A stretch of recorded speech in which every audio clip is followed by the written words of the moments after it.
Hey troops, this is Roy from McGeek's Adventures. Unfortunately, we had to bid fond farewell to Canadian actor Christopher Plummer. Um, it's funny seeing so many people. I mean, Christopher Plummer, everyone remembers him from Sound of Music, because Sound of Music. But the other fun thing, though, is going through his filmography. The huge, his body of work is massive. So much stuff, and the fun part is that just so many wonderful fun things.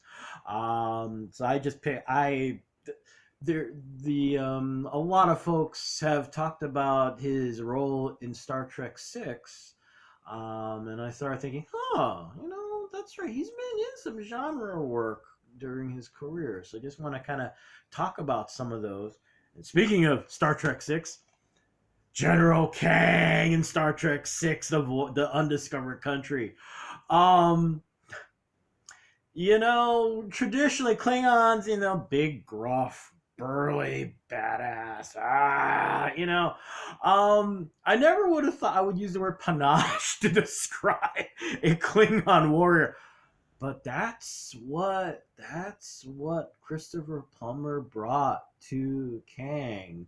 He wasn't just another general with a giant disruptor pistol and yada yada yada.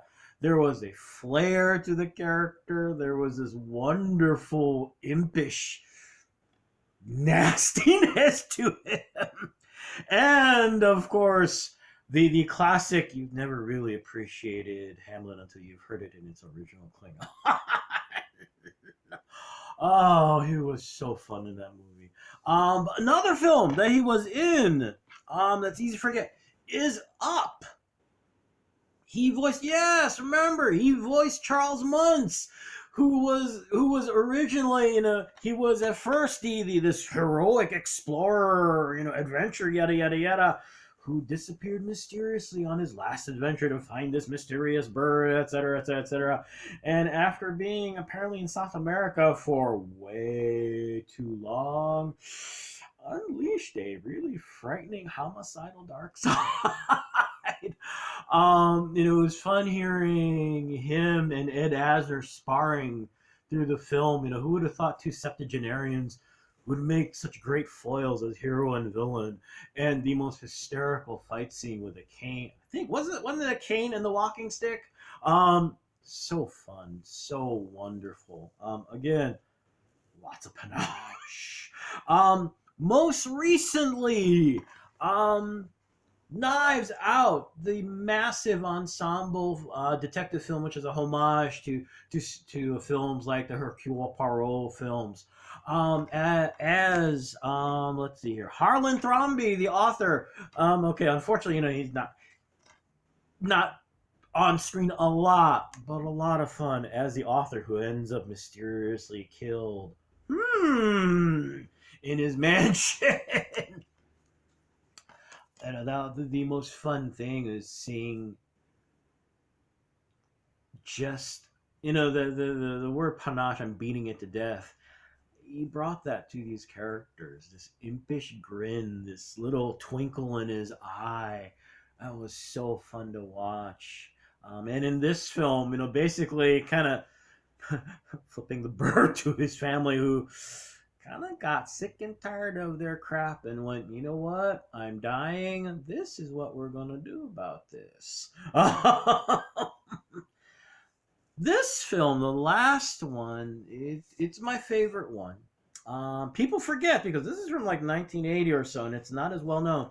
It's Murder by Decree. It's from Canada. It's a Holmes movie. Christopher Plummer played Holmes, and James Mason plays Dr. Watson. It's the umpteenth take of, hey, let's have these famous characters find out who the real Jack the Ripper killer is. Blah blah blah blah blah. So the story itself, it's all right. For me, the fun has always been the unique take these two actors had for Holmes and Watson. The traditional way has been, pretty much, hey, I'm Sherlock Holmes, the brilliant detective. Hi, I'm Watson. I'm kind of dorky and I'm kind of a literary device to explain what's going on. Um, in this film, they're old friends, old friends who've known each other forever, and it's a fun, beautiful thing to watch. It's not the traditional cold blood. I mean, Holmes is still brilliant, but it's not that same analytical machine. Plummer again, panache. Brought this wonderful life, energy, and emotion to Holmes in this story. There's this wonderful hysterical scene where they're kind of talking about this, that, and the other thing, and it's like we're right about just about after dinner, and Watson is trying to eat the last pea on his plate, and Holmes, of course, is like, "What you doing, son?" And Watson's going, "I'm trying to get my last pea." It's a hysterical, funny scene that really helps to capture the feel of the love these two characters had for each other. It was a wonderful thing. Um, and that's the beauty of what Christopher Plummer did for me. In these characters was this energy, this life he brought to these characters. That impish grin, the twinkle in his eye, and that's the best thing right now is to remember that he brought so much life to his work. So yeah, there you go. Gonna miss you, man. Thank you for working for still enjoying the craft, finding roles that were unique and challenged you, and still working out there, and leaving this massive body of work. We're gonna miss you, man. But thank you. So hey, y'all have a good weekend. All right. May the force be with you. May the odds be in your favor. And as always, be good to each other. Okay, folks. Peace. Bye.